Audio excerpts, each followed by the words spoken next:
Salut à tous et bienvenue pour une nouvelle capsule motivationnelle. En fait, cette semaine, il va y en avoir deux. Pourquoi il y en a deux? Parce qu'en fait, on va s'intéresser au travail d'une équipe qui est l'équipe de Peters et Romano qui ont publié en fait deux fois avec en fait la même cohorte. Vous allez voir ça. Donc il y a un travail de 2019 et un autre qu'on va voir dans la capsule suivante qui vient d'être publié de 2021. Allez, on regarde ça tout de suite.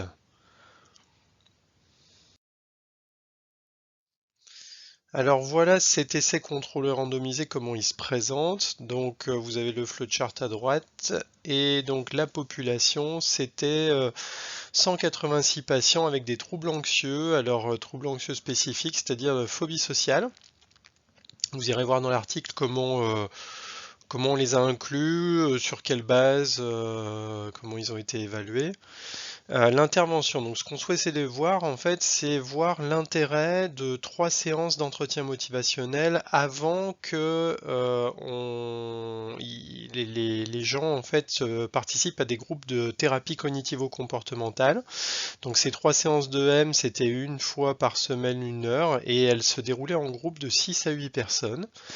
Et donc le comparateur, c'est on prend ces gens et donc il y en a qui vont être dans le groupe entretien motivationnel plus TCC et puis l'autre groupe qui va recevoir, vous voyez ici CWN sur le côté, prendre mon petit pointeur, CWN c'est Counseling with Neutrality, c'est-à-dire on va dire une technique d'entretien qui est rogerienne, qui est basée sur le travail de Carl Rogers. Et puis, on s'est intéressé donc aux résultats, donc les critères primaires. C'était les attentes de changement, donc on utilisait cet outil, cette échelle. L'engagement dans le traitement, donc c'est une double échelle, c'est-à-dire à la fois une auto-évaluation du patient et une hétéro-évaluation par le soignant où on regardait le nombre de séances TCC auxquelles ils allaient participer et le travail, enfin les travaux qui étaient demandés à la personne à la maison.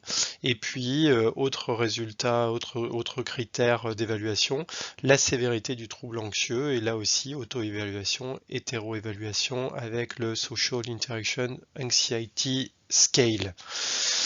Et donc sur le plan des follow-up, donc du suivi, un suivi de base pour voir si les groupes notamment étaient bien comparables, un suivi post-inclusion dans les groupes, c'est-à-dire quand ils sont répartis, ils font l'entretien motivationnel et la technique rogerienne, donc à la sortie de ces 3 séances. Post-TCC, c'est-à-dire après la prise en charge TCC et à 6 mois. Et donc voici qu'est-ce que on a pu trouver.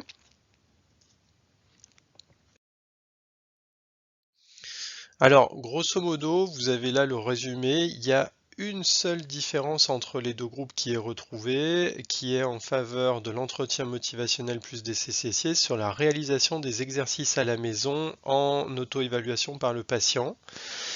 Donc c'est pas grand-chose, il y a pas beaucoup de différence, on va en discuter sur la slide d'après. Et donc ce qui est intéressant, c'est que les auteurs, et dès le départ, ils se sont intéressés à deux modérateurs peut-être des résultats. Et donc ils se sont intéressés à la déficience, c'est-à-dire quelle était l'importance du trouble et est-ce que ça pouvait avoir un impact sur les résultats. Et ils se sont intéressés à la disposition au changement des gens, mesurée aussi par une échelle, est-ce que ça pouvait être un modérateur. Et ce qu'ils ont trouvé, c'est, alors le résultat est ici sur le plan, où est-ce que j'ai mis ça? Voilà, de readiness for change, c'est-à-dire de à quel point les gens sont prêts à changer. Et ce qu'on a vu, c'est que il n'y a pas de différence pour l'entretien motivationnel, c'est les deux courbes pleines. Par contre, ça fait une différence sur le counseling with neutrality, et donc ça fait dire aux auteurs que finalement, si les gens sont fortement prêts à changer, il y a une efficacité en fait du counseling with neutrality, alors que l'EM va pas faire de différence. Et un autre modérateur intéressant, c'est le niveau de sévérité du trouble. Et là, en fait, on a une différence. Donc, vous avez au point de départ, vous voyez les deux courbes ici, c'est dans le cas où il y a une sévérité plus importante. Ici, les gens qui ont une sévérité moins importante. Et en fait, ce qu'on va voir, c'est que il y a un avantage en faveur de l'entretien motivationnel si la déficience est importante par rapport au counseling with neutrality. C'est ce que vous voyez ici avec les traits en pointillé qui est counseling with neutrality et ici entretien motivationnel si la sévérité est plus grande. Donc, ce qu'il faut dire quand même, c'est pas que la méthode qu'emploient les auteurs est tirée par les cheveux, mais grosso modo, il faut quand même reconnaître qu'il n'y a pas une grande différence entre les deux groupes. On pourrait presque dire qu'il n'y en a aucune.